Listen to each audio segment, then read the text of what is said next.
जय गुरु जी। सबसे पहले तो मैं गुरु जी का शुक्राना करना चाहूँगी जिन्होंने अपने दरबार में आज हमें हाजिरी लगाने का मौका दिया है। और एक मैं छोटा सा सत्संग ये भी बताऊँगी कि हम यहाँ पर इस वीकेंड पे पहुँचे कैसे। हम लोगों को ऑरलैंडो में एक वेडिंग पे जाना था वेडनेसडे को, जिसकी तैयारी हम पूरे महीने से कर रहे थे। और ट्यूसडे को सब बैगेज पैक हो गया, सब कुछ रेडी था। ट्यूसडे को एक 2-3 मैसेजेस आने शुरू हो गए कि किसी को खांसी हो गई है, किसी को ज़ुकाम हो गया है, किसी को कुछ हो गया है। तो हम लोग थोड़ा सा डर गए, हमारे घर में छोटा ग्रैंड बेबी है, तो हमने वो प्रोग्राम कैंसिल कर दिया। राइट अवे हमने कैंसिल कर दिया। और उस टाइम थॉट आई कि अब पेशेंट्स भी कैंसिल किए हैं, सब क्लिनिक भी बंद है, तो अब चलो कहीं वेकेशन चलते हैं। तो इतना सोचने की देर थी कि आवाज़ आई, मेरे को ला जा। तो विद इन 30 मिनट्स आप सोचिए कि हम ऑरलैंडो जा रहे थे और कहाँ हम उसी वेडनेसडे को गुरुजी के दरबार में पहुँच गए। तो ये गुरुजी का कैलेंडर है जिसने 30 मिनट्स के अंदर हमारा जो 1 महीने का कैलेंडर था वो चेंज कर दिया। और दूसरा जो मेरा सत्संग है वो ये है कि हमारी बेटी की झोली गुरुजी ने बहुत अरदासों के बाद, थोड़े टाइम के बाद झोली भरी उसकी। और हम लोग भी बहुत एक्साइटेड हो गए कि चलो गुरुजी ने उसको ब्लेस कर दिया। तो ये प्रेगनेंसी के बीच में उसको कोविड भी हो गया, तो वो भी हमारे लिए बड़ा थोड़ा सा स्ट्रेसफुल हो गया कि इसको कोविड हो गया। चलो फिर भी गुरुजी की अरदासें लगाते रहे कि चलो सब ठीक रहेगा। और जाके अभी उसको 21 वीक्स हुए थे कि उसका वाटर ब्रेक हो गया।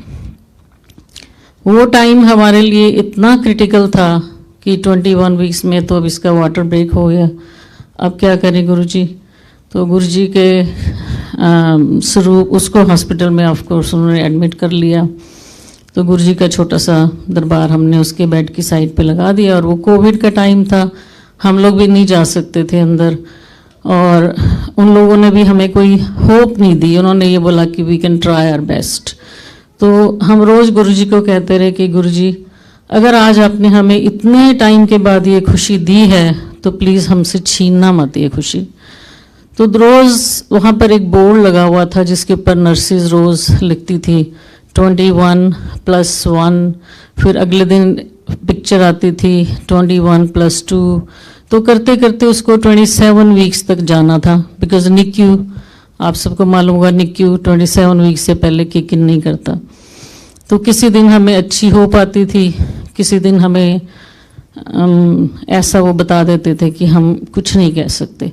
तो बस हम दिन रात गुरुजी के आगे प्रार्थना करते रहे कि गुरुजी किसी ना किसी तरीके हमें अब खुशी देने के बाद दुख मत देना। तो ये रोज़ की रोज़ ये कैलेंडर आता था। रोज़ की रोज़ हम उसके ऊपर दिन गिनते थे, रोते थे, रो के हंस के जैसे भी कैसे हमने दिन काटे। और आप यकीन मानिए संगत जी, जय गुरु जी, जिस दिन उसने 27th वीक हिट किया, the very first day of 27th week, जो थर्सडे का दिन था, शी वेंट इनटू लेबर और उसने बेबी बॉय को, she gave birth to a baby boy. तो ऑब्वियसली 27th वीक तक गुरुजी ने उसको अपनी शरण में रख के वो बेबी को बॉर्न हो गया। वो उसके बाद निक्यू में चला गया, छोटा सा बिल्कुल इतने हाथ के साइज का था। हमने तो देखा भी नहीं उसको, उसकी सिर्फ पिक्चर ही देखी। उसके बाद वो बच्चा, उसकी आई सर्जरी हुई, उसकी हार्ट सर्जरी हुई, छोटे से हाथ जितने बच्चे की।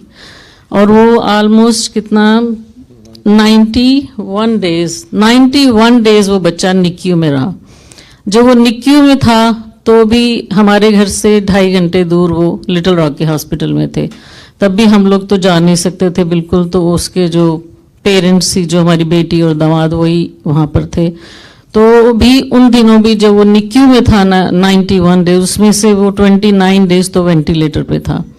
कभी वेंटिलेटर पे जाता था, कभी आता था।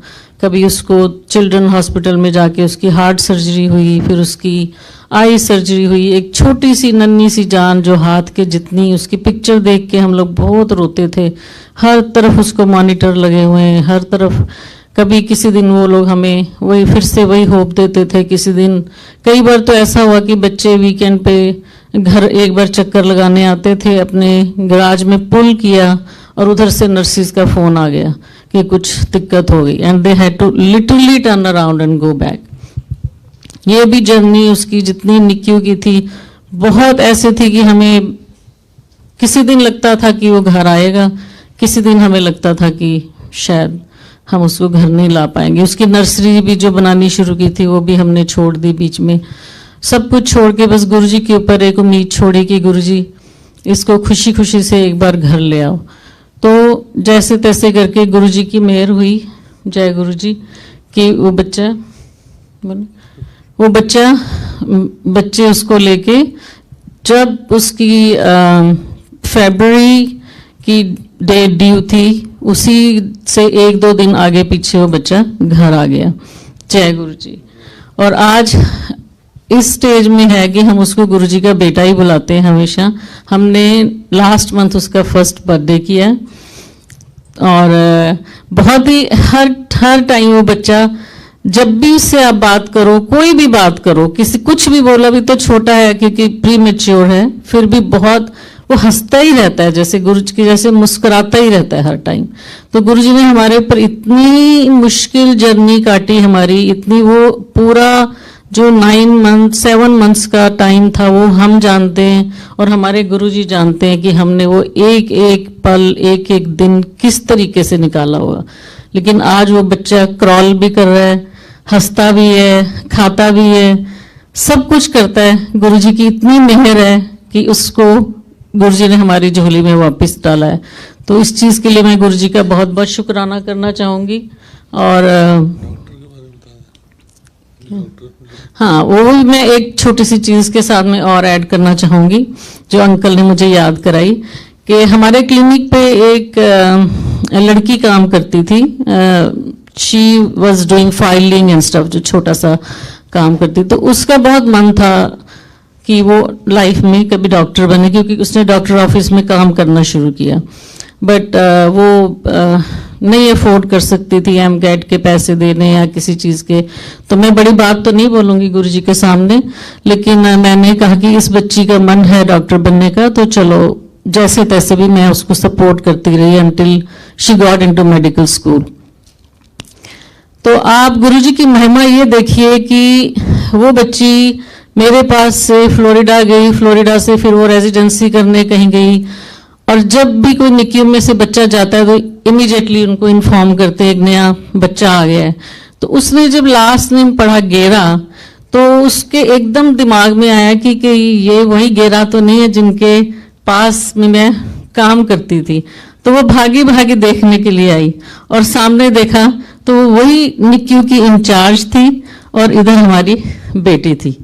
तो जय गुरुजी। आप देखिए कोइंसिडेंस, देखिए कि कहाँ से चली वो बच्ची, फ्लोरिडा में गई, कहाँ उसने रेजिडेंसी की, और कहाँ ही फिर उसने हमारे, इस बच्चे का नाम है हैंक आर्यन, तो कहाँ उसने, और उसका राउंड नहीं भी होता था, उसका उस टाइम नहीं भी होता था, फिर भी वो एवरी डे उसको देखने आती थी, एवरी सिंगल डे। तो गुरुजी की महिमा देखो कि इस टाइम पे आज 10 साल बाद हमें उसकी जरूरत थी और 10 साल पहले गुरुजी ने उसको हमारे ऑफिस में एक फाइलिंग का काम करने के लिए भेजा था।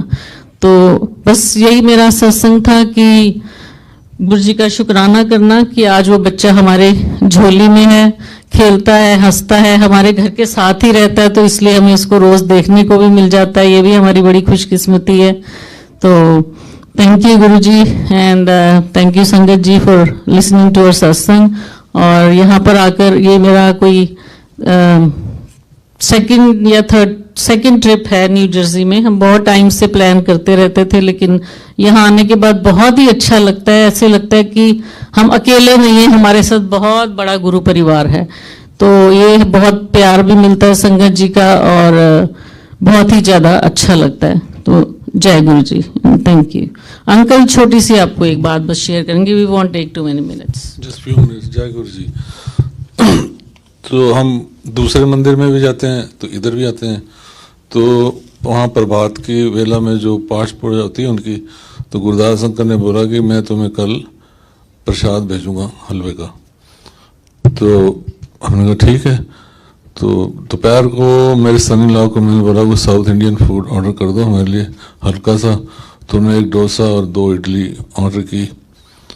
तो जब हमने लिफाफा खोला तो उसके अंदर एक गरम गरम हलवे का डब्बा भी मिला। तो हमने फिर जब जा रहे थे गुरदास अंकल के साथ, तो हमने कहा आपने कढ़ा बड़ी देर से भेजा। कहना मैं तो भेजा ही नहीं है। तो हमने सन इन लॉ को उनके सामने फ़ोन करवाया। मैं कहा बेटा तूने ऑर्डर किया था? कहता नहीं। फिर जो बाहर स्टिक लगी दोबारा पड़ी तो उसमें भी नहीं है। तो हमने सोचा गुरुजी ने अपने आप ही भेज दिया। तो हमने उसको प्रसाद समझ के खाया और बच्चों के लिए भी रख दिया। तो ये उनकी महिमा देखो, कहाँ से किसी ने ऑर्डर नहीं किया, और जो अगर आपको पता हो तो पिकअप ऑर्डर को बड़े आराम से देख के वो मिला के रखते हैं। तो ये उनका चमत्कार। एक चीज़ और बताऊंगा जो आज तक नहीं हुई मेरे साथ। जब मैं पहले दिन कमरे में गया वेडनेसडे को, तो स्मेल थी जैसे स्प्रे किया हुआ है रोज़। तो मैंने कहा ये स्प्रे करते हैं नया रूम जब देते हैं। तो नेक्स्ट डे एंटर किया, फिर मैं गुस्सा, इतनी ही रोज़ की स्मेल कि आप विश्वास नहीं करते। ये बोलते कि मेरे पास रोज़ का लोशन है, उसकी नहीं है। मैं कहा लोशन से थोड़ी इतनी स्मेल आएगी। फिर नेक्स्ट डे फिर हुआ 3-4 मिनट के लिए। फिर कल शाम को जब मैं मंदिर से वापस घर गया 10 बजे, कमरे में इतनी खुशबू थी जैसे कोई बंदा वहाँ खड़ा हुआ ना स्प्रे कर रहा है। अंदर वाले बेडरूम में गए, वहाँ पे भी स्मेल। इधर जहाँ पे हमारे कपड़े थे उधर भी स्मेल। बस 3-4 मिनट रही वो, उसके बाद नहीं आई। तो ये कॉन्सिडेंस नहीं है, ऐसे गुरुजी हमारे साथ जुड़े हुए हैं और हो सकता है वही हमारे इंतज़ार कर रहे हैं, क्या कर रहे हैं। और बस इतना ही संगत मुझे आपको सुनाना था। जय गुरु जी, जय गुरु।